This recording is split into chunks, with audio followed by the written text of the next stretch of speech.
प्रकट होगी, इच्छा ही नहीं प्रकट होगी भगवत प्राप्ति की बिना भजन के। भारी मथे घृत होए बर सिकता ते बर तेल, बिनु हरि भजन न भवतरी या सिद्धांत अपेल। प्रबल लालसा भगवत प्राप्ति का स्वरूप है, पर वो प्रबल लालसा होगी कहाँ से? जब तक सब इच्छाओं का दमन नहीं होगा, समन नहीं होगा, तब तक भगवत प्राप्ति की इच्छा नहीं होगी। भोगेश्वर प्रसक्ता नाम तया प्रहृत चेतसाम व्यवसायत्मिका बुद्धि समाधो न विधीयते। जो प्रपंच में रत बुद्धि है, जो शरीर आसक्त बुद्धि है, जो भोगों में सुख बुद्धि है, इसमें कभी ये निश्चय ही नहीं होता कि मुझे परमात्मा की प्राप्ति करनी। समाधो न विधीयते, जिनका भोग और ऐश्वर्य में चित्त अपरित हो गया है, वो भगवत प्राप्ति की इच्छा ही नहीं कर सकते। वो केवल बात वाणी से भले हम बोल दें, इच्छा का मतलब होता है जैसे हम श्वास रोक ली जाए तो श्वास लेने की प्रबल इच्छा जो होती है कि अब जिया नहीं जाएगा अगर अगली श्वास हमें नहीं लेने को मिली। ऐसे जब हमारी लालसा हो जाए कि अब जिया नहीं जा रहा, हमारा हृदय, हमारे प्राण व्याकुल हो रहे हैं प्रभु, ये तब होता है जब खूब नाम जप हो और भगवत लीला गायन करने वाले भगवत प्रेमी महात्माओं का संग, उनके बताए हुए उपासना का रंग, तब जाकर के हृदय में लालसा जागृत होती है। ऐसे थोड़ी है कि हम इच्छा मात्र कर ले भगवत प्राप्ति हो जाए। हाँ, प्रबल इच्छा मात्र, वो इच्छा तभी मानी जाएगी सकल कामनाहीन जे तब राम भगति रसलीन। जब समस्त कामनाएं क्षीण हो चुकी, नष्ट हो चुकी है। हाँ, सर्वान कामान प्रजहाति, समस्त कामनाओं का त्याग, तब भगवत प्राप्ति की लालसा कहाँ है? देखो अंदर की बात से देखो, हमारे अंदर क्या भगवत मिलन की चाह है? उस चाह का स्वरूप होता है कि ब्रह्मादिक के भोग सब विषम लागत आए, नारायण ब्रजचंद की लगन लगी। ब्रह्मलोक का भोग, मृत्यु लोक के तो जाने दो, स्वर्गलोक की बात जाने दो, ब्रह्मलोक का भोग उसे विष के समान लगता है, जिसके अंदर भगवत प्राप्ति की इच्छा लगन नहीं। खान पान ते भावे है, नहीं कोमल वसन सुहावे है, सब विषय लगे ते खारा है, अरियासिक का मग्न्यारा है। चाह भगवत प्राप्ति की, हाँ, चाह में ही भगवान का अनुभव हो जाएगा। पर सब चाहे पहले मिटे, अन्य कोई चाह न रह जाए, तब मानी जाती है भगवत प्राप्ति की चाह। ऐसे इच्छा कर ही नहीं सकते आप।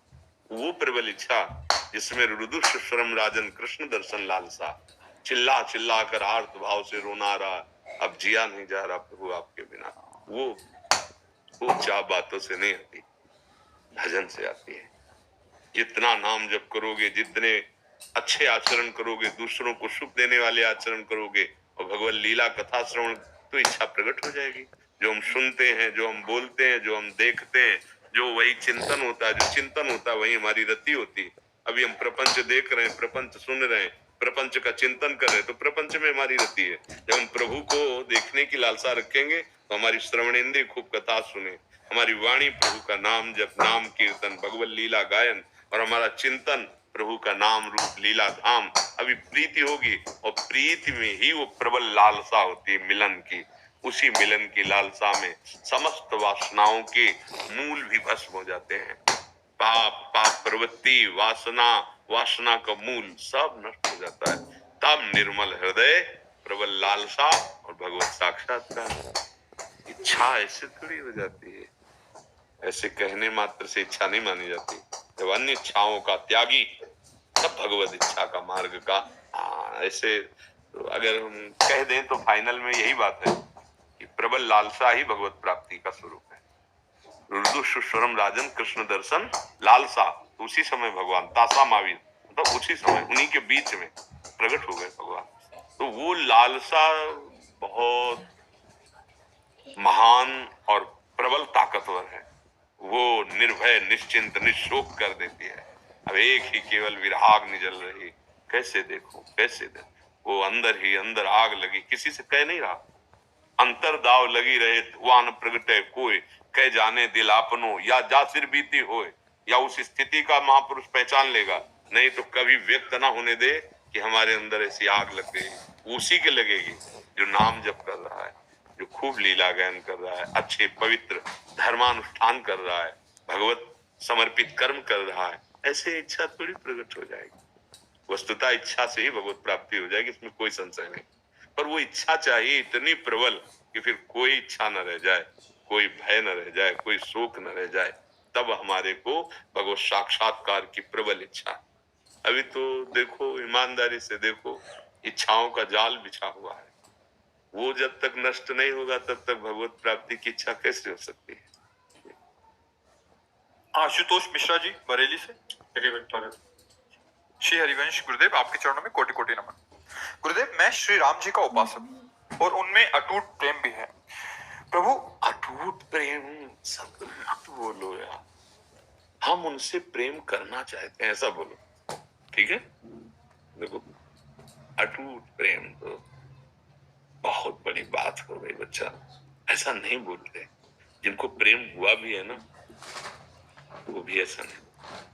हनुमान जी जैसा कोई प्रेमी होगा? विभीषण से क्या परिचय देते हैं? असमय अधम सखा सुनु, मोहू पर रघुबीर। आंसू बह रहे हैं, मैं तो ऐसा अधम हूं, पर भगवान हमको बहुत प्यार करते हैं, उनकी बड़ी कृपा है हमारी। जब भगवान से मिलते हैं तब क्या कहते हैं? एक मैं मंद मोह बस, कुटिल हृदय अज्ञान। कौन बोल रहे हैं? ज्ञानी नाम अग्रगण्यम, बुद्धिमताम वरिष्ठम। हनुमान जी महाराज। शब्द देखो, एक मैं मंद मोह बस, कुटिल हृदय अज्ञान, उनि प्रभु मोहि विसारयु, दीन बंधु भगवान। जिसमें बड़े लोग चलते हैं वही हमारा मार्ग है। महाजनों गतेन सपन, जिस मार्ग में महापुरुष चलते हैं ऐसे वचन नहीं बोलते। अपने संत सभा में जब जाते हैं, जो हमारे हृदय की बात है वो और कैसे बढ़े, हम प्रभु श्री राम जी में आसक्त होना चाहते हैं, अत्यंत प्रेम प्राप्त करना चाहते हैं। ऐसे पहले ही आपने कह दिया अटूट प्रेम है। अब बात रंग नहीं, बात में रंग नहीं। आगे लिखा भी है हमारे जी।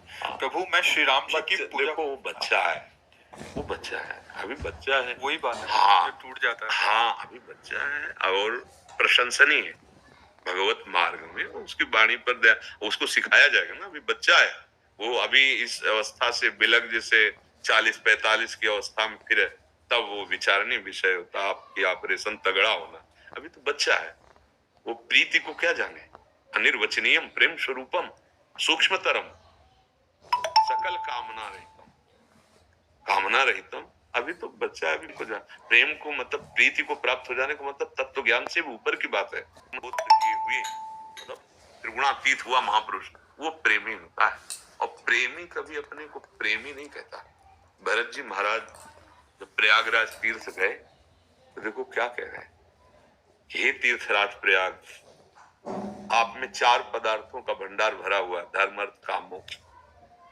और मेरा जन्म रघुवंश में हुआ, कभी रघुवंशी ऐसे करते नहीं, पर मैं आज अपने स्वभाव को त्याग कर आपसे ऐसे कर रहा हूं। मांगो भीख त्याग निज धर्मो, आरत काह न करे कुकर्मो। मेरे वंश में ऐसे करना नहीं लिखा, कोई नहीं करता ऐसे, पर आज मैं उस मर्यादा को त्याग कर आपसे मांग रहा हूं। क्या मांग रहा हूं? बोले धर्म न अर्थ न काम रुचि, गति न चहो निर्वाण, जन्म जन्म रति राम पद, यह वरदान नान।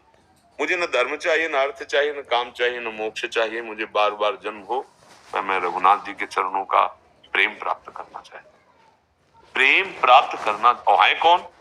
प्रेम में लबालब डूबे हुए महापुरुष। भरत जी जैसा कौन भगवान से प्रेम करने वाला होगा? गोस्वामी तुलसीदास जी लिख रहे, भरत सरिस को राम सनेही, और जग जपु राम, और राम जपु जेही। पूरा संसार राम राम जपता, राम जी भरत भरत भरत भरत जपते हैं। गोस्वामी जी कह रहे, भरत सरिस को राम सनेही, जग जपु राम, और राम जपते। जब भरद्वाज जी के आश्रम में प्रवेश किया भरत जी तो बहुत सकुचा रहे, कहीं ये मानकर कि भगवान को वनवास देने का हेतु यही, मैं कैसे सामने ऋषि के जाऊं। जब गए तो बहुत संकोच में थे। तब भरद्वाज जी कह रहे हैं, सुनो भरत हम झूठ न काहें, उदासीन तापस बन गए। हमारा न कोई मित्र है न कोई शत्रु, हम पक्षपात की बात नहीं करते, उदासीन है। और हम तपस्वी हैं, जंगल में रहते हैं, हमें किसी के संपर्क से, किसी की स्तुति करने से मतलब नहीं। पर हम सत्य तुमसे कहते हैं, प्रयागराज में जब मैंने राम जी को स्नान करते हुए देखा तो वो उमग उमग कर कह रहे थे, भरत भरत भरत भरत, तुम ये संकुचित मत हो, भगवान तुम कर से एक भगवान तुम्हें प्रेम कर। ये हम